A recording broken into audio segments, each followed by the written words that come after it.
උන්වහන්සේගේ වචනේ කියනවා මේක. මම කිසිසේත් නුඹෙන් අහක්ව නොයමි. කිසි අන්දමකින්වත් නුඹ අත් නොහරිමි. ආමෙන්. මම ආයෙත් කියනවා මොකක්ද කියන්නේ උන්වහන්සේගේ වචනේ. මම කිසිසේත් නුඹෙන් අහක්ව නොයමි. කිසි අන්දමකින්වත් නුඹ අත් නොහරිමි. උන්වහන්සේ කිසිසේත්ම උන්වහන්සේ අපෙන් ඈත් වෙලා යන්නේ නැහැ. කිසි අන්දමකින්වත් උන්වහන්සේ අපිව අතහරින්නේ නැහැ කියලා උන්වහන්සේ කියනවා. ඉතින් අපිට කියන්න පුළුවන් ද වාතාවරණය බලලා ස්වභාවය බලලා දෙවියන් වහන්සේ අපිව අතහැරලා එහෙම කියන්න පුළුවන්ද? කියන්න බෑ.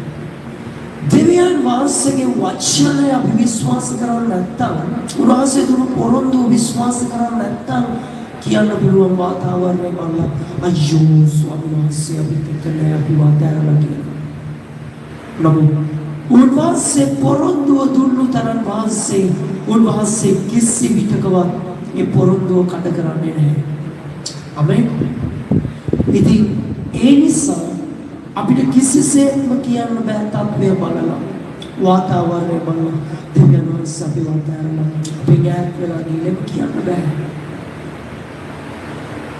උන්වහන්සේත් එක්ක යන මේ ගමනේ අපි පෙනීමෙන් නෙවෙයි යන්නේ. අපි මොකෙන්ද යන්නේ?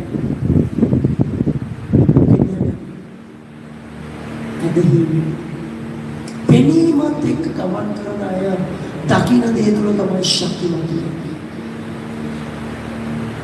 නමුත් ඇදහිමත් එක්ක ඉදිරිය යන මිනිස්සු නොපෙනෙන දේ කරන උදවියන් වහන්සේ තමයි විශ්වාස කරන්නේ.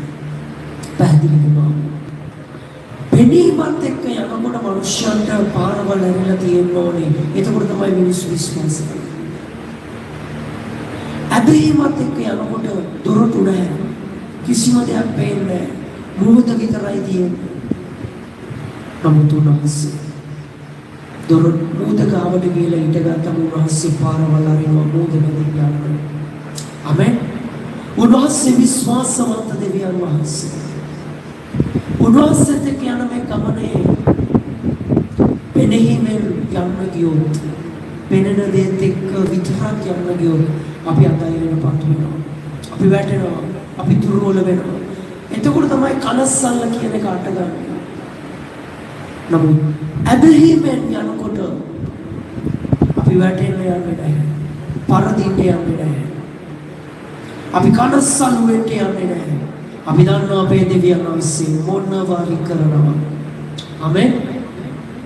උන්වහන්සේ විශ්වාසවත්